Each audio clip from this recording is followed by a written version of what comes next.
Welcome learner. This is the laboratory practice course.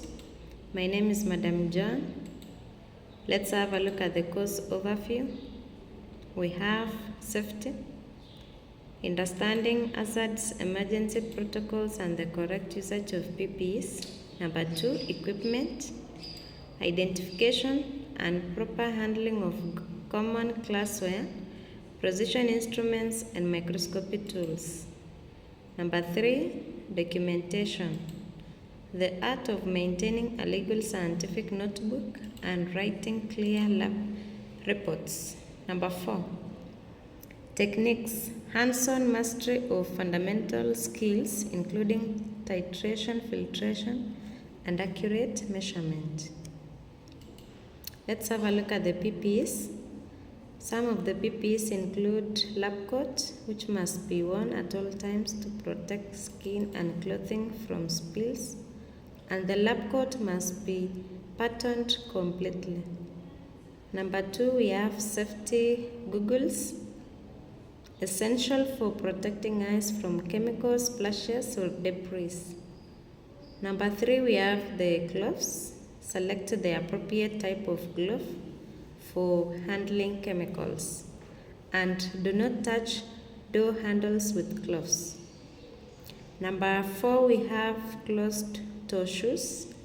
Sandals and open shoes are strictly prohibited to prevent injury from dropped glass or chemicals. Next, we have a look at the general laboratory safety rules. Some of the prohibitions include no eating, drinking or chewing gum in the lab area, no pipetting by mouth, always use a bulb or a pump, no unauthorized experiments or horseplay, and then never walk alone in the laboratory without supervision. Some of the emergency procedures that we have in the laboratory include chemical spills. In case of a chemical spill, alert instructor immediately and do not attempt to clean without instructions. In case of an eye contact with chemicals, flush eyes at the eye wash station for at least 15 minutes. In case of a fire outbreak, know the location of the fire extinguisher and a blanket, and then evacuate calmly. The common classwares that we have in the laboratory include beakers. These are wide-mouth containers that are used for mixing, stirring, and heating. They are not for precise measurement.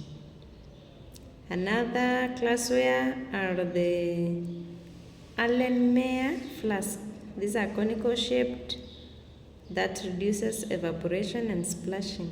They are ideal for titration and swirling. Then another classware are the graduated cylinders. They are used to measure liquid volumes with moderate accuracy, and we normally read from the bottom of the meniscus. Some of the instruments we have in the laboratory include micropipettes and burettes. These ones are used for high precision liquid handling. Measurements are in form of microliters or milliliters, and they must be calibrated and held vertically. Burettes are used in titrations to dispense variable measured amounts of chemical solutions. Another instrument is the analytical balance.